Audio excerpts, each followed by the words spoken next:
তো বন্ধুরা স্কুল থেকে ফর্ম নিয়ে চলে আসলাম বাড়িতে, যেখানে মেয়ে টিউশন পড়তে যায় সেখানে ফর্মটা দিয়ে এসেছি ফিল আপ করার জন্যে। আর কিছু বাজার করে নিয়ে আসলাম।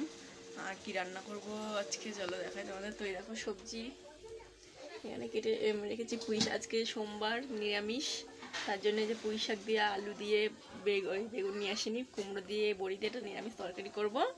আর পেঁপে ভাজা আর মটর ডাল। আর এই দেখো কি এনেছি দেখেছো, মূলো নিয়ে এসেছি। তো এই মূলোটাকে ভাজা করে খাবো আজকে না কালকে। এই ভাজা করে খেয়ে তোমাদের জন্য ফাট ভিডিও বানানোর জন্য এই যে মূলো নিয়েছি, মূলো। আর এই যে গাছের থেকে পেঁপে পারলাম, এই যে পেঁপে ভাজা করবো। দেখো পেঁপেগুলো ভালো বড় বড় হয়েছে না? এটা আমাদের এই কলপাড়ে গাছের পেঁপেটাগুলো, এগুলো পাকে না। আর এই যে পুঁই শাক। তো এই রান্না করবো আজকে ভোলে বাবার নাম করে। আমরা রুটি খাই সোমবার করে।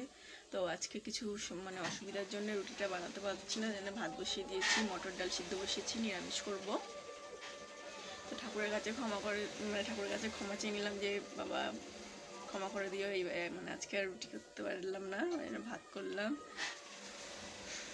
তো আমার সবজিগুলো কাটি কেটে রান্না বসে 12:30 বেজে গেছে, অনেক বেলা হয়ে গেছে। ফর্ম তুলে আসলামই হচ্ছে 12টার সময়। তো চলো টাটা।